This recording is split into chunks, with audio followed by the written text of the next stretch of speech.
अमित मध्यम वर्गीय परिवार का एक सुंदर युवक था। शहर में उसके पास 2 मकान और एक कार थी। जमीन जायदाद की भी कोई कमी नहीं थी। वह अपनी छोटी बहन रिया और मां शांति के साथ रहता था। उसके पिता का हाल ही में निधन हो गया था। इसीलिए शांति ने अपने बेटे के सामने गांव का पुराना मकान बेचने का प्रस्ताव रखा। गांव में उनका पुराना मकान और 2 एकड़ जमीन थी जो अमित के दादाजी ने अमित के नाम कर दी थी। अमित के दादाजी उसे बहुत प्यार करते थे, पर अब गांव में उनके परिवार से कोई नहीं रहता था। सब शहर में आकर बस गए थे। इसीलिए शांति ने गांव का मकान और जमीन बेचने का निर्णय लिया। अमित सुबह की बस पकड़कर अपने गांव निकल पड़ा। गांव शहर से करीब 200 किलोमीटर की दूरी पर था।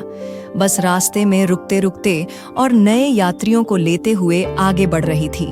बस गांव से लगभग 50 किलोमीटर की दूरी पर थी कि उसमें एक बेहद सुंदर लड़की और उसके साथ उसकी मौसी और बहन चढ़ने लगे।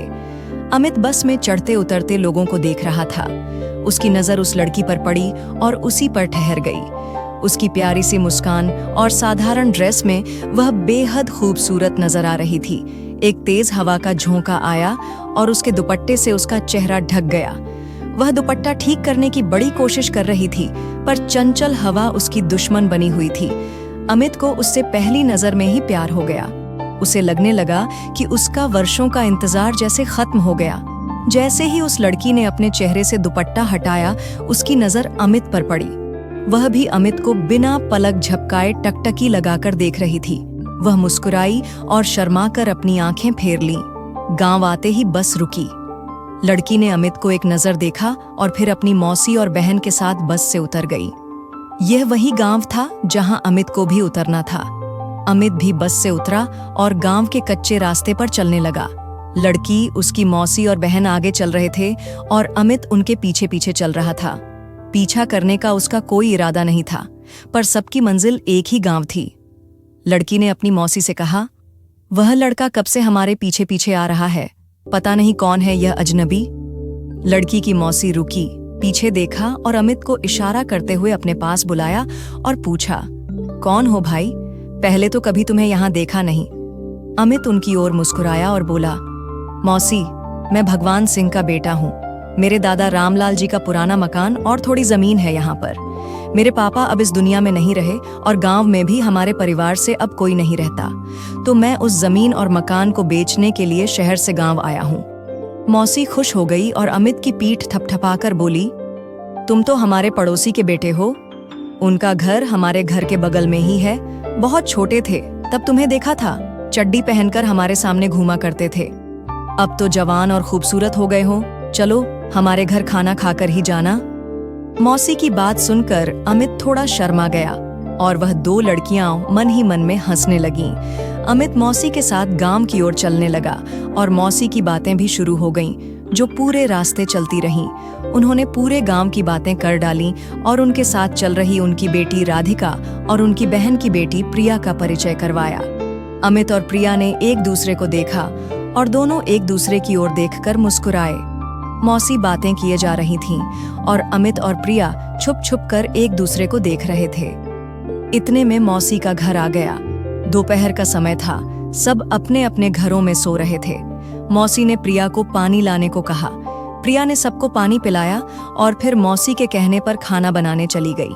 सब लोग खाना खाने बैठे। प्रिया के हाथ की रसोई का एक निवाला मुंह में लेते ही अमित तो जैसे उसका दीवाना हो गया। माँ के खाने के स्वाद के बाद यह पहली बार था कि किसी के हाथ का खाना उसे इतना पसंद आया।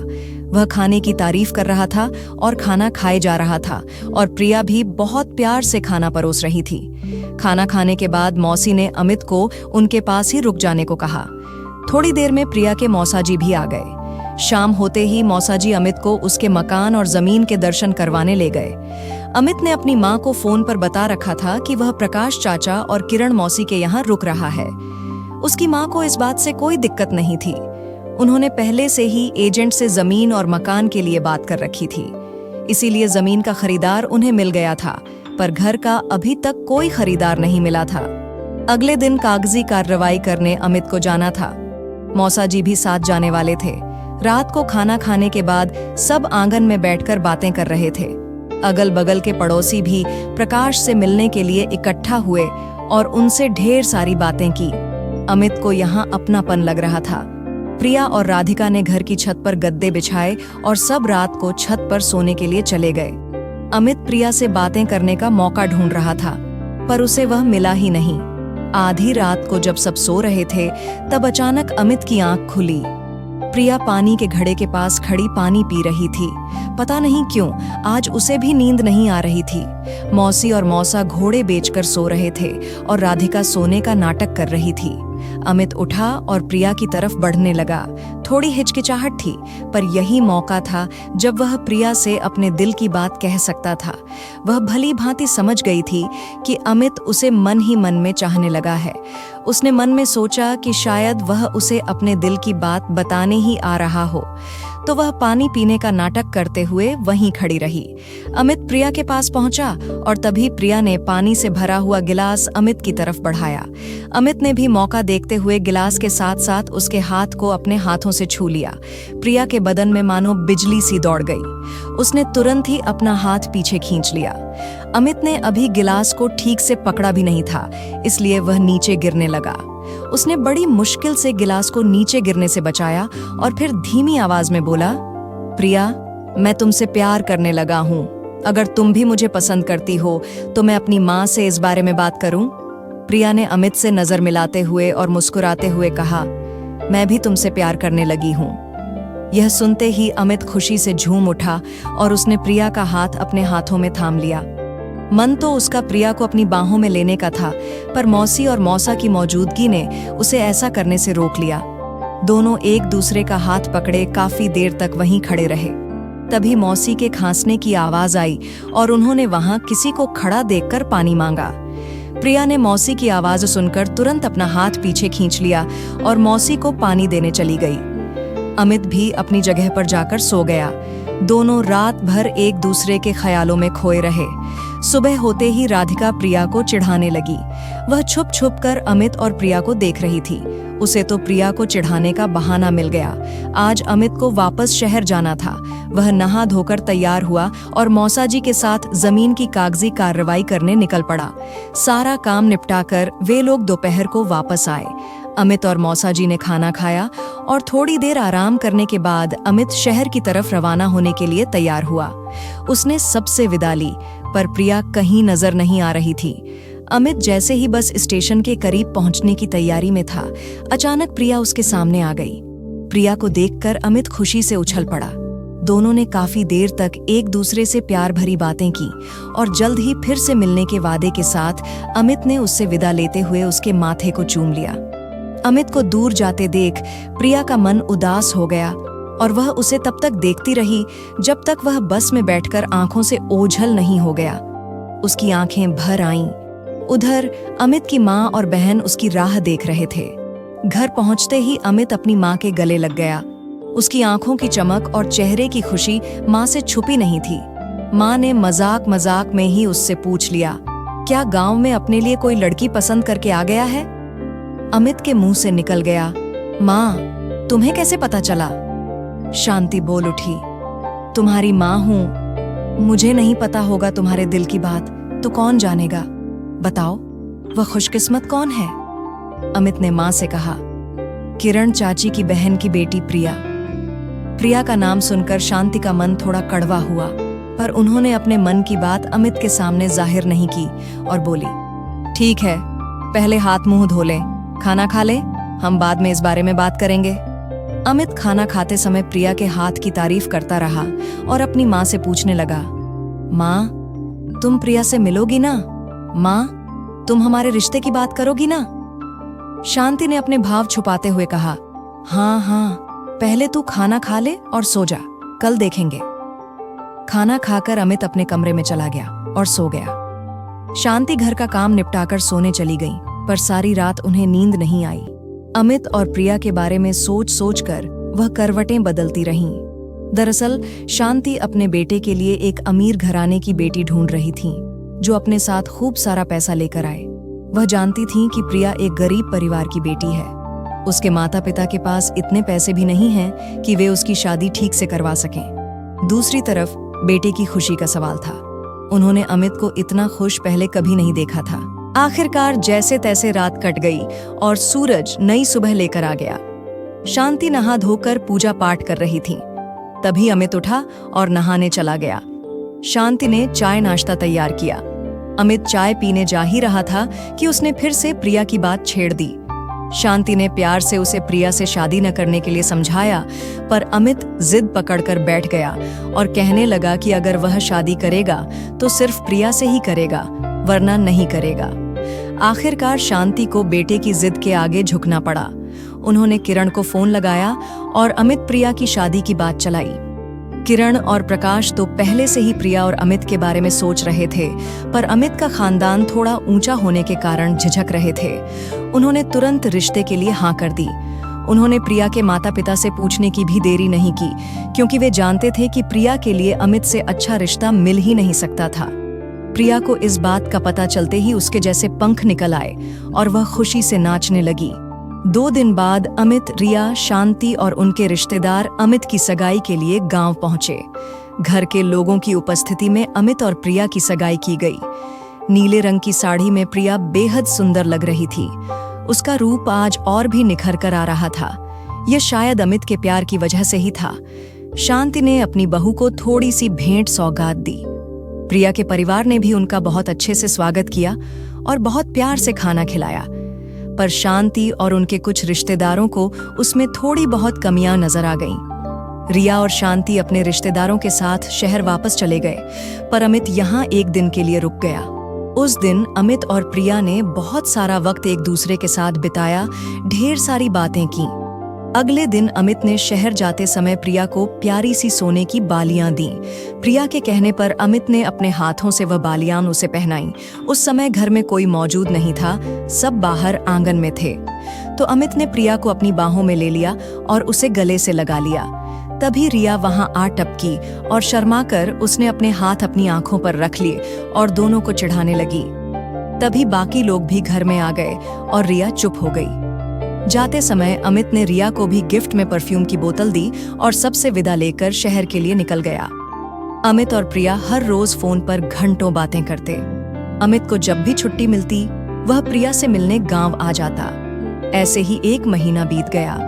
घर वालों ने दोनों की शादी के लिए पंडित जी को बुलवाकर मुहूर्त निकलवाया, जो अगले महीने का था। परिवार वाले शादी की तैयारी में लग गए। देखते ही देखते महीना कब गुजर गया पता ही नहीं चला और आखिरकार शादी का दिन आ ही गया। 16 श्रृंगार करके प्रिया बेचैनी से बारात की राह देख रही थी। तभी जोर जोर से बैंड बाजे की आवाज सुनाई दी। प्रिया से रहा नहीं गया। उसकी सहेलियां खिड़की में खड़ी होकर चुपके से बारात को देख रही थीं। प्रिया को दूल्हे के जोड़े में अमित बेहद आकर्षक लग रहा था। प्रिया के माता पिता, मौसी और मौसा जी ने बारात का स्वागत किया। प्रिया की मां ने अमित को तिलक लगाया और उसकी नाक खींची। उनके यहाँ यह रिवाज था। सारे बाराती अपनी जगह पर बैठ गए और अमित शादी के मंडप में जाकर बैठ गया। पंडित जी ने मंत्रों का उच्चारण शुरू किया। बारातियों का स्वागत ठंडाई से किया गया। सब दुल्हन के मंडप में आने की राह देख रहे थे, खासकर अमित। तभी पंडित जी ने दुल्हन को मंडप में बुलाने का आदेश दिया। सभी उस घर की ओर देख रहे थे जहां से प्रिया बाहर आने वाली थी। मकान का दरवाजा खुला और प्रिया अपने कदमों से धीरे धीरे चलकर बाहर आई। वह परियों से भी अधिक सुंदर लग रही थी। अमित की आंखें तो उस पर जैसे ठहर गईं। वह धीरे धीरे चलती हुई अमित के पास आकर बैठ गई। पंडित जी ने शादी की बाकी रस्में संपन्न की और विवाह पूर्ण हुआ। अमित जब अपने जूते पहनने गया तो वे वहां से गायब थे। रिया और उसकी सहेलियों ने जूते चुरा लिए थे। वे अमित से जूतों के बदले पैसे मांगने लगीं। अमित ने 1000 रुपये रिया को दिए और रिया ने अपने जीजा जी को जूते वापस कर दिए। यह सब देखकर शांति ने मुंह बनाया, पर किसी का उस पर ध्यान ही नहीं था। सब अपनी मस्ती में मस्त थे। प्रिया और अमित की खुशी में शामिल सब लोग खुश थे। विदाई का समय हो गया। प्रिया अपने माता पिता, मौसी मौसा और रिया के गले लगकर खूब रोई। अमित ने उसे संभाला और वह कार में बैठ गए। बारात शहर की तरफ रवाना हो गई। घर पहुंचकर अमित की मां ने अपनी बहू का स्वागत किया और ससुराल पक्ष की रस्में शुरू हुईं। सिक्का खोजने की रस्म में प्रिया की जीत हुई और यह देखकर शांति को दुख हुआ, पर वह सबके सामने खुश होने का दिखावा करती रही। सारी रस्मों के बाद प्रिया को उसके कमरे में बिठाया गया। बाहर रात हो गई थी, सारे रिश्तेदार लगभग चले गए थे। अमित अपने कमरे में जाने लगा। रिया ने दरवाजा रोककर उससे नेक मांगा। अमित ने उसे 1000 रुपये दिए, पर वह नहीं मानी। जब अमित ने 5000 के नोट उसके हाथ में रखे, तब उसने अमित को अंदर जाने दिया और बाहर से दरवाजा बंद कर दिया। कमरे में प्रिया अमित की ही राह देख रही थी। अमित उसके पास आकर बैठा, उससे प्यार भरी बातें की और बड़े प्यार से उसने प्रिया का हाथ अपने हाथ में लिया। दोनों की रूह के साथ साथ जिस्म भी एक हुए। अगले दिन सुबह 5 बजे शांति ने दरवाजा खटखटाया। प्रिया तुरंत जाग गई और दरवाजा खोला। शांति ने बताया कि आज माता के मंदिर दर्शन के लिए जाना है, इसलिए दोनों जल्दी तैयार हो जाओ। माँ की आवाज सुनकर अमित भी उठ गया। दोनों तैयार होकर परिवार के बाकी सदस्यों के साथ माता के मंदिर दर्शन के लिए चले गए। घर जाकर पहले ही दिन शांति ने प्रिया को घर के कामकाज में लगा दिया। अमित प्रिया को अपने पास बुला रहा था, पर शांति ने प्रिया को घर के काम में उलझाकर रखा हुआ था। दोपहर का काम निपटाकर प्रिया अपने कमरे में जा रही थी, तभी शांति ने उसे तैयार होने को कहा और बताया कि आसपास की पड़ोसन औरतें उससे मिलने आ रही हैं। शांति ने अपनी पड़ोसन औरतों को पहले से ही न्योता दे रखा था। प्रिया अपने साथ मायके से जो भी चीजें लेकर आई थी, उसका वह मजाक बनाना चाहती थी। सारे पड़ोसियों ने प्रिया की खूबसूरती की बहुत तारीफ की। तभी शांति ने प्रिया की साड़ियां सबको दिखाकर उसका मजाक बनाने लगी। कितनी साड़ियां लेकर आई है, वगैरह वगैरह बोलकर प्रिया को सबके सामने नीचा दिखाने की कोशिश की। प्रिया को बहुत दुख हुआ, पर वह चुप रही। जब सब लोग चले गए, तब वह कमरे में जाकर रोने लगी। अमित ने उसे रोने का कारण पूछा। उसने कहा कि उसे मायके की याद आ रही है। यह कहकर अमित को सच्चाई नहीं बताई। अमित प्रिया को चुप करा रहा था, तभी शांति ने उसे फिर से बुलाकर घर के कामों में लगा दिया। जब अमित और प्रिया टहलने के लिए बाहर जाने लगे, तो शांति ने उन्हें मना कर दिया। बेटा अपनी माँ की बात नहीं टाल सका। अगले दिन प्रिया के मायके वाले पग फेरे की रस्म के लिए आने वाले थे। सुबह उठकर प्रिया उसी की तैयारी में लग गई। प्रिया खाना बना रही थी, तभी उसके मौसाजी, मौसी और राधिका वहां आ गए। प्रिया उन्हें देखकर बहुत खुश हुई। थोड़ी देर बाद सब गांव जाने के लिए निकल पड़े। अमित उन्हें स्टेशन तक छोड़ने गया। 1 हफ्ते बाद शांति अपनी बहू प्रिया को वापस लेने गई। प्रिया को समझ में आ गया था कि शांति उसे पसंद नहीं करती, पर उसने धैर्य रखते हुए उनकी बहुत सेवा की। शांति के मुंह से निकलने से पहले ही प्रिया वह काम निपटा देती। होनहार प्रिया जल्दी ही अपने ससुराल के कामकाज और रहन सहन को सीख गई। फिर भी शांति को खुश करना इतना आसान नहीं था। शांति उसके काम में कोई न कोई कमी निकालती रहती और बहस करती रहती। ये सब तभी होता जब अमित घर से बाहर होता। घर के कामों से थकी प्रिया कहीं न कहीं अमित को समय देने में असफल हो रही थी। अमित भी इस बात को अच्छी तरह समझ रहा था। आखिरकार वह उसे बेइंतहा मोहब्बत जो करता था, इसीलिए उसने प्रिया के साथ समय बिताने के लिए हनीमून जाने का प्लान बनाया। उसने अपने और प्रिया के लिए 10 दिन की शिमला के टूर की टिकट करवा ली। ये बात शांति को बिल्कुल पसंद नहीं आई, पर वह करती भी क्या। बेटे के फैसले के आगे वह चुप रही। प्रिया टूर पर जाने की तैयारी में लग गई। 3 दिन बाद अमित और प्रिया टूर पर निकल पड़े। अमित के हाथों में हाथ डाले प्रिया आने वाले पलों के सुनहरे सपने बुनने लगी। 5 घंटे के सफर के बाद बस होटल पर जाकर रुकी। सभी कपल बस से उतरे और अपना अपना सामान लेकर रूम की तरफ चल दिए। सफर के दौरान उनके अच्छे मित्र भी बने। होटल का रूम बहुत ही स्वच्छ और सुंदर था, जो 3रे माले पर था। बाहर से अच्छी हवा भी आ रही थी। खाना उन्होंने रूम में ही मंगवा लिया। खाना खाने के बाद प्रिया नहाने चली गई। अमित ने तो पहले ही नहा लिया था। वह कमरे में परफ्यूम छिड़कने लगा। परफ्यूम की खुशबू से कमरे का वातावरण और भी रोमांचक हो उठा।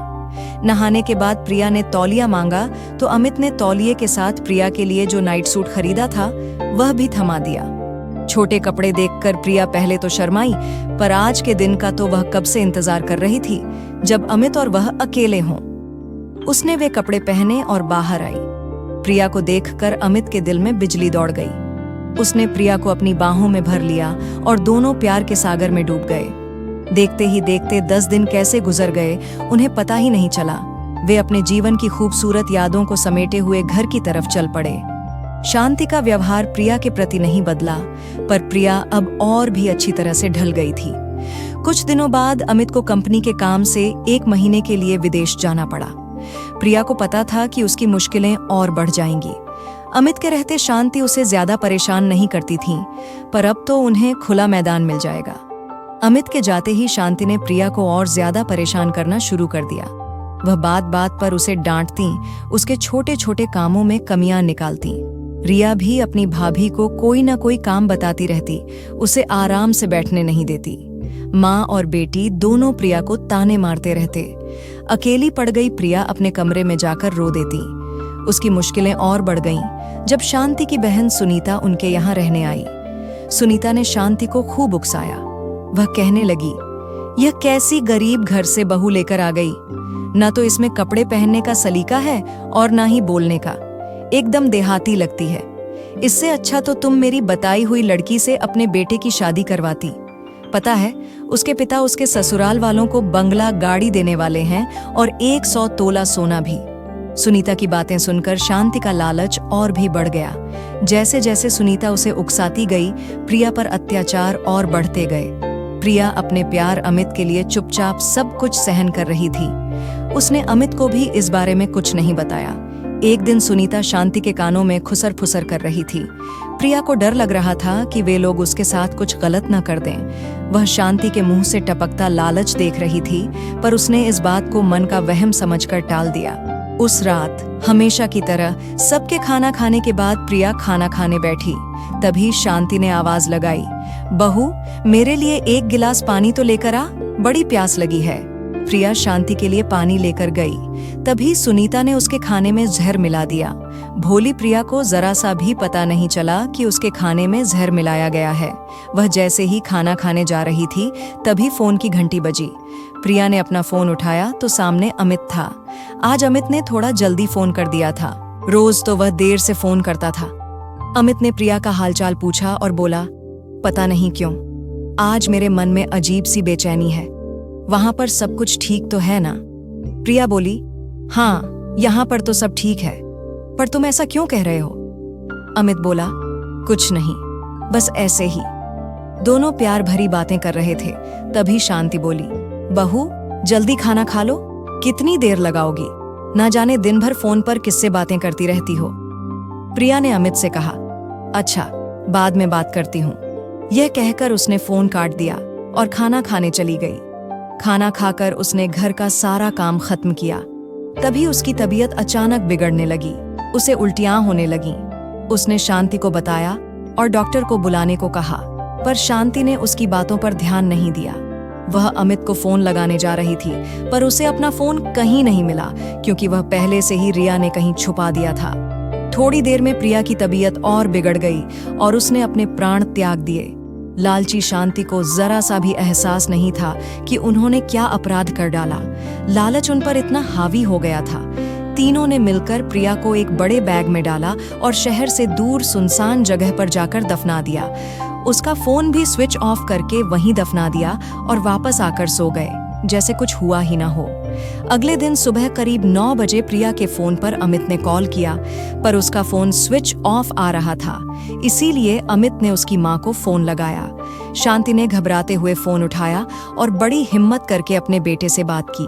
अमित जब प्रिया के बारे में पूछने लगा तो शांति ने कहा, प्रिया जरूरी काम से बाहर गई है, तुम थोड़ी देर बाद उसे फोन करना। जब से बीवी आई है तब से माँ से तो बात करना ही नहीं। अमित बोला, नहीं नहीं माँ, ऐसी बात नहीं है, वह तो मैं कल घर वापस आ रहा हूँ, बस यही उसे बताना था। उसने माँ से बहुत सारी बातें की और फोन रख दिया। थोड़ी देर बाद अमित नहाने जा रहा था कि उसके फोन की घंटी बजी। उसने देखा तो वह प्रिया का कॉल था। उसने फोन उठाया और प्रिया से खूब सारी प्यार भरी बातें की। प्रिया ने भी उससे बहुत सारी बातें की और कहा, काश तुम मुझे भी अपने साथ ले जाते। शाम को भी जब अमित ने प्रिया को फोन लगाया तो उसका फोन स्विच ऑफ आया और थोड़ी देर बाद सामने से प्रिया का कॉल आया। अगले दिन अमित अपने घर लौटने की तैयारी करने लगा। उसने पहले से ही फ्लाइट की टिकट बुक करवा रखी थी, तो वह फटाफट तैयार हुआ और अपना सामान लेकर एयरपोर्ट की तरफ निकला। यह सफर एक दिन का था। अगले दिन वह अपने घर करीब शाम के 5 बजे पहुंचा। उसने घर की घंटी बजाई तो रिया ने दरवाजा खोला। वह अपनी माँ के गले लगा और मौसी के पैर छुए। घर में सब मौजूद थे, पर प्रिया उसे कहीं नजर नहीं आई। तो उसने माँ से प्रिया के बारे में पूछा। शांति ने फिर से बहाना बनाया कि प्रिया की माँ की तबीयत खराब हो गई थी, इसीलिए उसे अचानक गांव जाना पड़ा। अमित बोला, प्रिया ने तो मुझे इस बारे में कुछ भी नहीं बताया। शांति ने कहा, वह जल्दी जल्दी में भूल गई होगी। तू अभी आया है, आराम से बैठ, पानी पी। रिया पानी लेकर आई। अमित ने पानी पिया, फिर उसे चैन नहीं आया। वह बार बार प्रिया को फोन लगा रहा था, पर प्रिया का फोन स्विच ऑफ आ रहा था। अमित ने गांव में उसकी माँ और पिताजी को फोन लगाया, पर किसी ने उठाया नहीं। शांति के मन को थोड़ी राहत मिली। वह बोली, इतना टेंशन मत ले, जब उसे टाइम मिलेगा वह फोन कर लेगी। तू अभी थका हारा आया है, आराम से सो जा। शांति की बात सुनकर अमित खाना खाकर सोने चला गया। वह इतना थक गया था कि उसे तुरंत नींद आ गई। सुबह जब अमित की आंख खुली और उसने मोबाइल में देखा तो प्रिया के 2 मिस्ड कॉल थे। फिर उसने प्रिया को फोन लगाया और इस बार भी प्रिया का फोन स्विच ऑफ ही आया। शांति पहले से ही जागी हुई थी। अमित उनके पास गया और प्रिया के मिस्ड कॉल वाली बात उन्हें बताई। अमित बोला, 2 दिन से जब भी मैं प्रिया को फोन करता हूँ तो उसका फोन स्विच ऑफ आता है। उसके कॉल आते हैं, पर जब भी मैं कॉल करता हूँ तो उसका फोन स्विच ऑफ बताता है। आखिर क्या बात हो सकती है? उसका मोबाइल तो खराब नहीं हो गया ना? अगर ऐसा है तो वह मुझे कैसे फोन करती है? आखिर क्या बात हो सकती है? अमित की यह बातें सुनकर रिया, सुनीता मौसी और शांति का चेहरा फीका पड़ गया। उन तीनों के होश उड़ गए। तीनों एक दूसरे को देख रहे थे और मन ही मन में सोच रहे थे कि आखिरकार मरी हुई प्रिया कैसे बात कर सकती है। तीनों खामोश खड़े रहे। अमित ने एक बार फिर फोन लगाया, पर नहीं लगा, तो उसने स्वयं ही गांव जाने का फैसला कर लिया। शांति और सुनीता मौसी ने उसे रोकने की बहुत कोशिश की, पर वह तो अपना सामान लिए घर से निकल पड़ा। इधर शांति, सुनीता और रिया की हालत बहुत गंभीर हो गई। वे तो सोच सोच कर पागल हो रही थीं कि आखिरकार मरी हुई प्रिया ने फोन किया कैसे? कहीं वह जिंदा तो नहीं बच गई? हमने तो ठीक से चेक किया था, वह मर गई थी। हमने ही उसे दफनाया, और हमने उसे जहां दफनाया वहां पर कोई और भी तो नहीं था। शांति पागलों की तरह बोल रही थी। तभी उसके मोबाइल की घंटी बजी।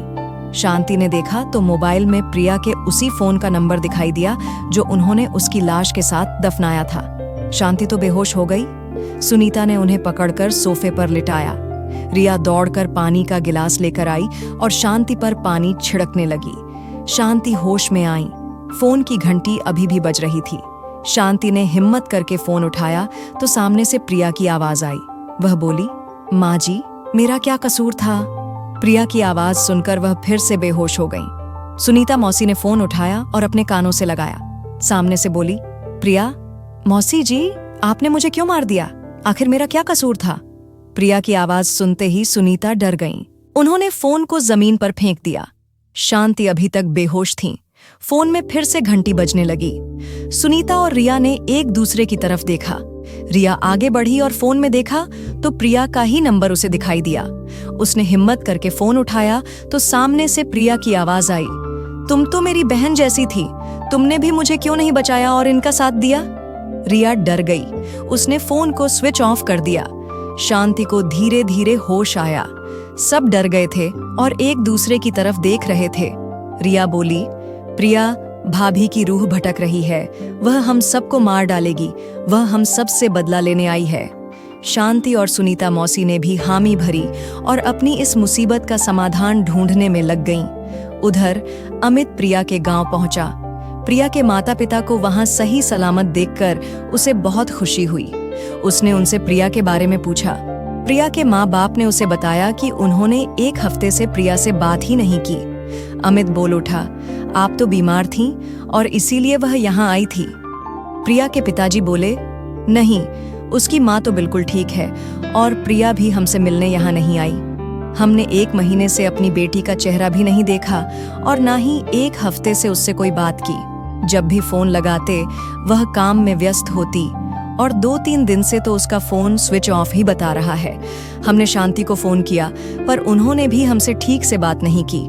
फिर हमने बेटी को ससुराल में बार बार फोन करके परेशान करना ठीक नहीं समझा, इसीलिए फोन नहीं किया। और आज तुम यहाँ आकर कह रहे हो कि प्रिया हमसे मिलने यहाँ आई है। आखिर हमारी बेटी कहाँ गई? प्रिया की माँ जोर जोर से रोने लगी। अमित बोला, आप चिंता न करें, वह जहां भी होगी मैं उसे ढूंढ लूंगा। अमित ने अपनी माँ को फोन लगाया और पूछा, माँ, तुम तो यह कह रही थीं कि प्रिया की माँ की तबीयत खराब है, इसीलिए वह गांव गई हुई है, पर वह तो यहाँ पर आई नहीं। शांति बोली, वह तो हमें यही बताकर गई थी कि उसकी माँ की तबीयत खराब है, इसीलिए उसे गांव जाना पड़ेगा। वह हमसे झूठ बोलकर आखिर कहाँ चली गई? अमित ने कहा, कोई बात नहीं माँ, हम उसे ढूंढ ही लेंगे। अमित और प्रिया के पिताजी पुलिस स्टेशन गए और प्रिया के गुम होने की रिपोर्ट लिखवाई। गांव के पुलिस ऑफिसर ने अमित से पूछा कि उसे किसी पर शक है क्या? अमित ने जवाब दिया, नहीं, प्रिया तो बहुत अच्छे स्वभाव की थी, उसका भला कौन दुश्मन हो सकता है? पुलिस ऑफिसर ने प्रिया के पिताजी से भी पूछा कि उन्हें तो किसी पर शक नहीं है ना? प्रिया का शादी से पहले किसी के साथ अफेयर तो नहीं था ना? प्रिया के पिताजी ने कहा, नहीं, वह तो बड़ी सीधी सादी और सरल लड़की थी, और ऐसा कुछ होता तो वह हमें जरूर बताती। पुलिस ने वापस प्रिया के पिताजी से पूछा, ससुराल में तो उसे कोई समस्या नहीं थी ना? प्रिया के पिताजी ने कहा, नहीं, हमारे दामाद जी तो बड़े भले इंसान हैं, उसकी सास और ननद भी उससे अच्छा व्यवहार करती थीं, उसने कभी हमारे सामने उनकी शिकायत नहीं की। पुलिस ने उनसे कहा, ठीक है, आप घर जाइए, हम जल्द ही छानबीन शुरू करते हैं, अगर कुछ भी पता चले तो हम आपको बताएंगे। अमित और प्रिया के पिता घर आए। अमित प्रिया के माता पिता को संभालने के लिए गांव में ही रुक गया। उसके मन में प्रिया के बारे में ही ख्याल दौड़ रहे थे, आखिर वह कहाँ चली गई होगी? तभी उसके फोन की घंटी बजी। वह प्रिया का नंबर था। उसने फोन उठाया तो सामने से प्रिया बोली, अमित, अमित, मुझे बचा लो। अमित ने कहा, तुम कहाँ हो प्रिया? तुम्हें क्या हुआ है? कुछ तो बताओ। मेरी माँ ने बताया कि तुम गांव आई हुई हो। मैं तो तुमसे मिलने इधर आ गया, पर तुम यहाँ भी नहीं हो। आखिर तुम हो कहाँ? सामने से प्रिया बोली, मैं और उसका कॉल कट गया। अमित और बेचैन हो गया। वह सीधा पुलिस स्टेशन गया और पुलिस को प्रिया के कॉल के बारे में बताया। पुलिस ने तुरंत वापस प्रिया को कॉल लगाया, पर फिर से उसका फोन स्विच ऑफ बताने लगा। पुलिस ऑफिसर ने प्रिया का फोन ट्रेस करने का हुक्म दे दिया और अमित को दिलासा देकर घर जाने को कहा। जैसे ही अमित पुलिस स्टेशन से बाहर निकला, फिर से प्रिया का कॉल आया। वह तुरंत पुलिस स्टेशन के अंदर वापस गया और पुलिस ऑफिसर को अपना फोन दिखाया, जिस पर प्रिया का कॉल आ रहा था। पुलिस ऑफिसर ने देखा और तुरंत फोन ट्रेस करने का हुक्म दिया, पर फोन ट्रेस नहीं हो रहा था। तभी अमित ने बताया, मैं पिछले 2-3 दिनों से जब भी उसको कॉल करने की कोशिश करता हूँ, उसका मोबाइल स्विच ऑफ दिखता है। बाद में उसका कॉल मेरे फोन पर आता है और हम ढेर सारी बातें करते हैं, और आप कह रहे हैं कि फोन ट्रेस नहीं हो रहा है। अब मुझे उसकी बहुत चिंता होने लगी है।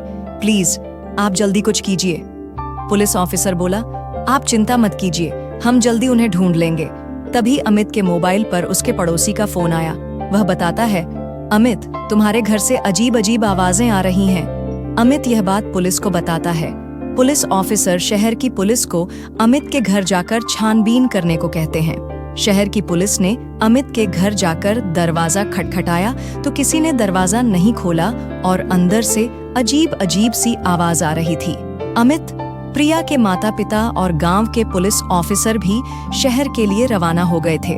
वे भी वहां आ पहुंचे। अमित ने भी घर का दरवाजा खटखटाया, पर किसी ने दरवाजा नहीं खोला। इसीलिए पुलिस ऑफिसर ने दरवाजा तोड़ने का हुक्म दे दिया। हवलदार ने दरवाजा तोड़ दिया। जब सब घर के भीतर गए तो घर के अंदर का मंजर बहुत ही भयावह था। वहां पर कोई तांत्रिक विधि की जा रही थी। सुनीता मौसी ने प्रिया की आत्मा को वश में करने के लिए एक तांत्रिक बाबा को बुलवाया था। वे मंत्र बोल रहे थे। सामने रिया अजीब वेश में खड़ी थी।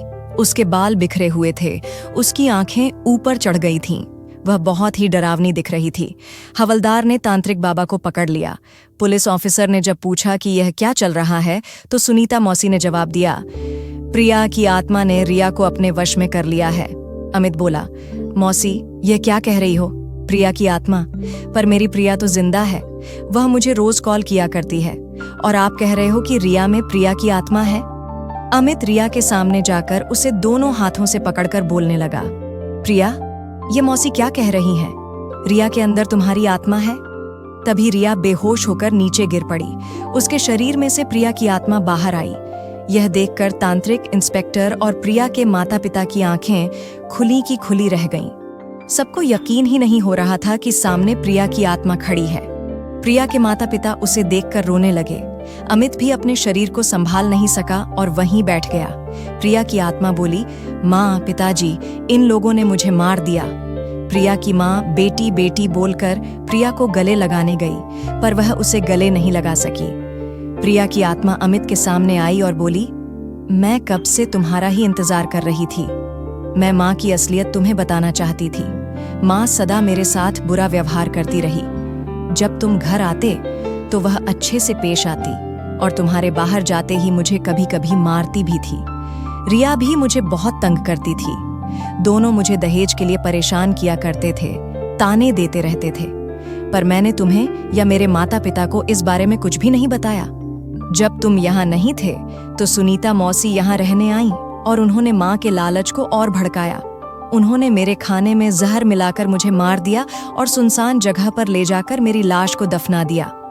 अमित को जब पता चला कि उसकी माँ ने ही प्रिया को दहेज के लालच में आकर मार डाला तो यह सुनकर वह आग बबूला हो गया।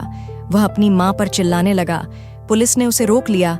अचंभित पुलिस ऑफिसर ने प्रिया से पूछा, उन्होंने तुम्हें कहाँ दफनाया है? क्या तुम हमें वहां ले चलोगी?